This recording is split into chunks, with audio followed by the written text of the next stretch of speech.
रोग वैराग्य पानी भली बही जाउछि कि आपणक टंका सुस्थ शरीर पई करंतु एही 3 गोटी वास्तु उपचार पाख माड़ीबनी कोनोसी रोग सुस्थ शरीर पई करंतु 3टी वास्तु उपचार पाख माड़ीबनी केबे भी कोनोसी रोग। नमस्कार, शुभ सकाळ आपण समस्तंकु शुभेच्छा एवं शुभकामना। दर्शक बंधु, वास्तु रे प्रत्येक दिगर निजस्व गुरुत्व रही। जदि आपण निर्देश गुड़ी को मन रखी काम करती तेबे आपण निश्चिंत भाव में लाभ पाइबे। तथापि वास्तु नियम उल्लंघन घातक साब्यस्त हो पारे।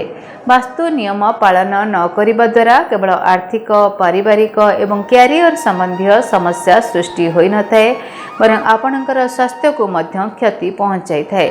जदि आपणक घरे लोक माने बारंबार असुस्थ होती तेबे आपण किछि वास्तु नियम पालन करिबा उचित। ताहले चलंतु जानिबा एहा कौन अटे। आरोग्य पई वास्तु टिप्स। वास्तुशास्त्र अनुसार भूल दिगरे बसी खाइबा आपणकर स्वास्थ्य को क्षति पहुंचाई पारे। वास्तु अनुसार खाइबा पई सर्वोत्तम दिग हेउछि पूर्व एवं उत्तर दिग। एही दिग गुडी को मुह करी खाइबा अनेक रोग को अटकाई थाए, भल स्वास्थ्य को प्रोत्साहित करे। रोग वैराग्य पानी भली बही जाउछि। जदि आपणकर टंका ताले सुस्थ शरीर पई वास्तु उपचार करंतु आपणकर पाख कोनोसी रोग माड़ीब नाही। आज्ञा हाँ, वास्तु रे प्रत्येक दिगर निजस्व गुरुत्व अछि। जदि आपण निर्देश गुडी को मन रखी काम करती तेबे आपण निश्चय लाभ पाइबे। तथापि वास्तु नियम उल्लंघन घातक साब्यस्त होई पारे। वास्तु नियम पालन न करिबा द्वारा केवल आर्थिक, पारिवारिक एवं कैरियर संबंधी समस्या सृष्टि होई न थाए, बरं आपणकर स्वास्थ्य को मध्य एहा क्षति पहुंचाई थाए। जदि आपणक घरे लोक माने बारंबार असुस्थ होउचंती तेबे आपण निहाती भाबरे किछि वास्तु नियम पालन करिबा उचित। तेबे आरोग्य पई वास्तु टिप्स आसंतु जानि नबा। वास्तुशास्त्र अनुसार भूल दिगरे बसी खाइबा आपणकर स्वास्थ्य को क्षति पहुंचाई थाए। वास्तु अनुसार खाइबा पई सर्वोत्तम दिग हेउछि पूर्व एवं उत्तर दिग। एही दिग गुडी को मुह करी खाइबा अनेक रोग को रोकी थाए एवं भल स्वास्थ्य को प्रोत्साहित करे। जदि आपणकर खाइबा पई एक निर्दिष्ट समय नाही तेबे एहाको वास्तु रे मध्य भूल बोली विवेचना करा जाय। वास्तु अनुसार खाइबा समय स्थान स्थिर हेबा उचित। सबबेले गोटिए समय खाइबा आपणक स्वास्थ्य रे सकारात्मक परिवर्तन आनी पारे।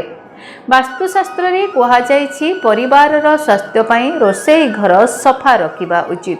भूल रे मध्य रोसेई घरे भारी किंबा भंगा जिनिस रखिबारु दूरे रहिबा उचित। रोसेई घर जिते सफा एवं व्यवस्थित हेबो, परिवार सदस्यंक स्वास्थ्य सेते सकारात्मक मध्य हेबो।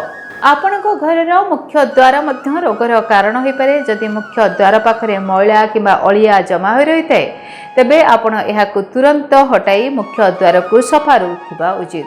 एपरी करिबा द्वारा परिवार सदस्यंक स्वास्थ्य सुनिश्चित हुए। जदि आपण पूर्णिमा, अमावास्या, उपवास एवं पर्वपर्वाणी रे आपणक घरर मुख्य प्रवेश द्वार रे दीप जाली थांती तेबे एहा करिबा द्वारा घरे सकारात्मकता एवं शक्ति मध्य बजाय रही थाए। दर्शक बंधु, आपण माने निहाती भावरे वास्तुर ए नियम गुडी को मानंतु। आपण घरे निहाती भावरे सबु दुख दुर्दशा दूर होई छिबो। ए विश्वास सहित जे आजिर दिन आपण मानक पई शुभमय हेबो। मते विदाय दियंतु। धन्यवाद, नमस्कार। डीटीवी ओडिया देखिवा पई सब्सक्राइब करंतु एवं बेल आइकन को मध्य दबाई दियंतु।